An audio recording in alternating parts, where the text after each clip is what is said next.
कावेरी विजयनगर मध्ये राहायची आणि शेताच्या नावाखाली तिच्या जवळ फक्त वृक्ष जमिनीचा एक तुकडा होता. ती बिचारी दिवस रात्र राबायची जेणेकरून काही उगवता येईल. आणि तिचा नवरा ब्रिज जणू आळशांचा राजाच होता.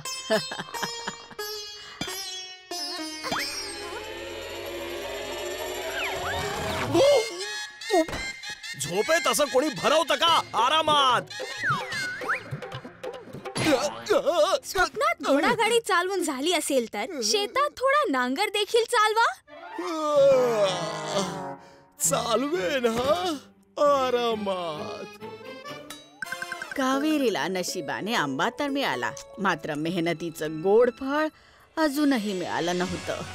एके दिवशी जेव्हा नेहमीप्रमाणे कावेरी तिच्या शेतात काम करत होती तेव्हा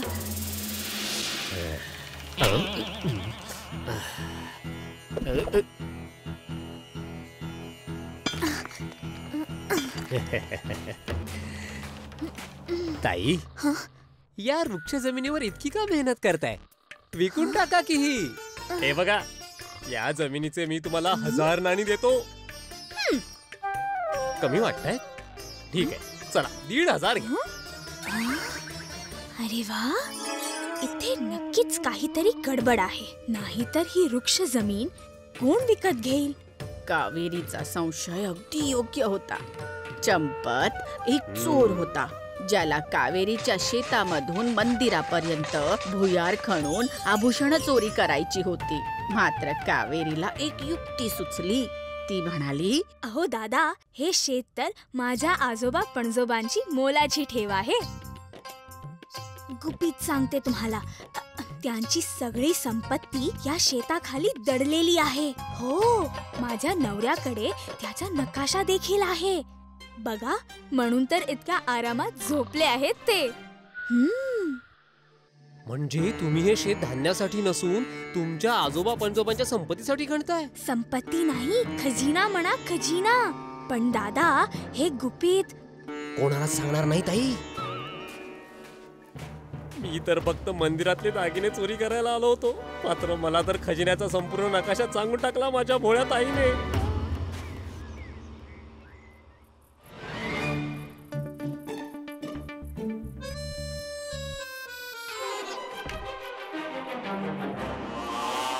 चला खजिना शोधूया.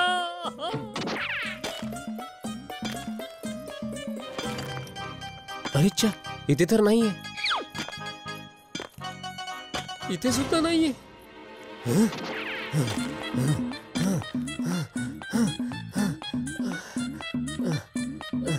इथे पण नाहीये. अख्खं शेत खणलं पण काहीच सापडलं नाही.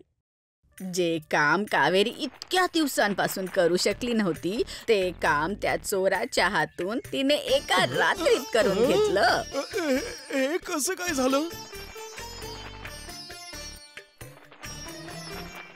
काही दिवसांनंतर त्या ओसाड जमिनीवरती धान्य पिकू लागले. नफ्यातून कावेरीने स्वतःसाठी एक चांगली साडी विकत घेतली. मग कानातले सुद्धा आले आणि ब्रिजसाठी मुलायम पलंग सुद्धा.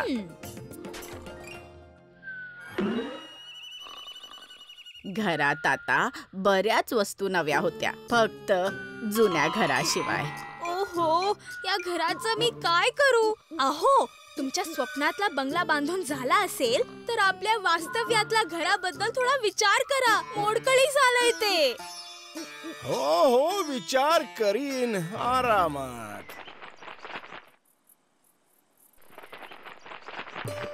बरेच महिने उलटून गेले आणि मग चंपत पुन्हा विजयनगर मध्ये आला.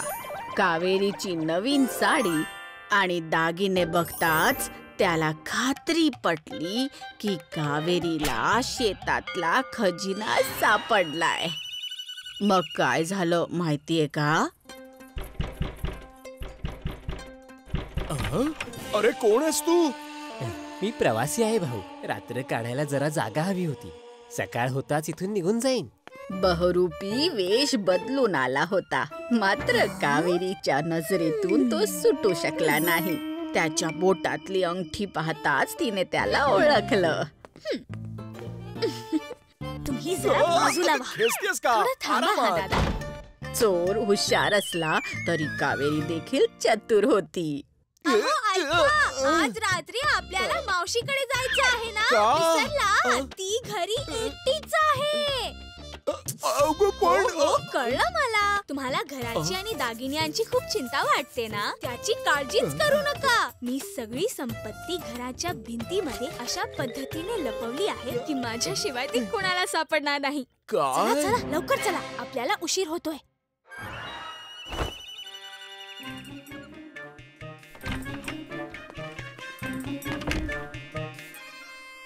दादा, तुम्ही घरावर लक्ष ठेवा. आम्ही सकाळपर्यंत परत येऊ. ठीक आहे ताई. कावेरी आणि ब्रिज जाताच चोराने त्याच्या कामाला सुरुवात केली.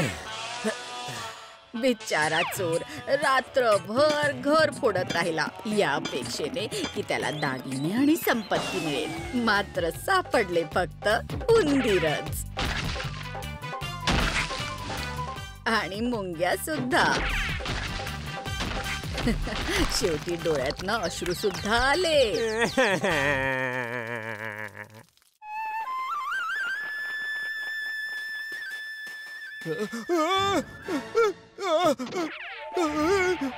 माझं घर, माझं एकुलतं एक घर तोडलं. आता मी कुठे आराम करणार? आराम. अहो, हे घर तर पडायलाच आलं होतं. काय? मातीचे घर किती काळ टिकणार? नवीन घर बांधण्यासाठी हे पाडायलाच हवं होतं ना. आणि अच्छा. पाड्याचे नाणी देखील द्यावी लागली असती. आता तरी खुश व्हा. चोर न कळत का होईना आपलं काम करून गेला. आणि अशा पद्धतीने कावेरीने यावेळी देखील चोराला मूर्ख बनवून स्वतःचं काम त्याच्याकडून काढून घेतलं. कावेरीचं नवीन घर बनलं. तो चोर पण कावेरीचा सूड उगवण्यासाठी परत आला. मात्र यावेळी एका वेगळ्या वेशात. घ्या, बांगड्या घ्या, लाल घ्या, पिवळ्या घ्या, निळ्या घ्या, हिरव्या घ्या. अंगठी. हे तर तेच दादा आहेत. यांचा आता कायमचा बंदोबस्त करायला हवा. ताई, बांगड्या घेणार की फक्त बघत राहणार? मला बऱ्याच बांगड्या विकत घ्यायच्या आहेत. जरा 1 मिनिट थांबा हा. मी नाणी घेऊन येते. यावेळी मी ह्याच्यावर अजिबात विश्वास ठेवणार नाही. मी स्वतः जाऊन बघेन.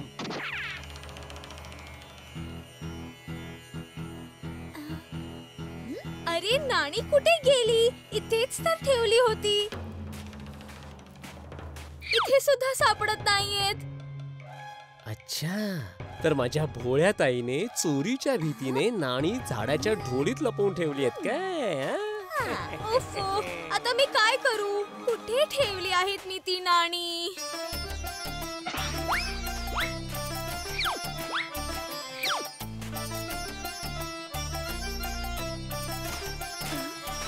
दादा, नाणी कुठे ठेवलीये ते आठवतच नाहीये. पुढच्या वेळी याल तेव्हा नक्कीच मी बांगड्या विकत घेईन. पुढच्या वेळी कशाला ग ताई? हे घे अख्खं दुकान. माझ्याकडून तुला भाऊबीज. कावेरी, बांगड्यांचं संपूर्ण दुकान तुला देऊन हा गेला तरी कुठे? झाडाच्या ढोलीत खजिना शोधण्यासाठी. हा तोच चोर होता. यावेळी मी त्याचा असा बंदोबस्त केला आहे की तो पुन्हा येणार नाही. त्याच्या आयुष्यातली वर्ष संपून जातील, मात्र झाड संपणार नाही. असलं तर सापडेल ना. काही झाडांच्या ढोलीमध्ये मुंग्यांचं वारू होतं, तर काही मध्ये साप, काही मध्ये कोळी, तर काही मध्ये मधमाशांचं पोळं. वाचवा, वाचवा, वाचवा, वाचवा.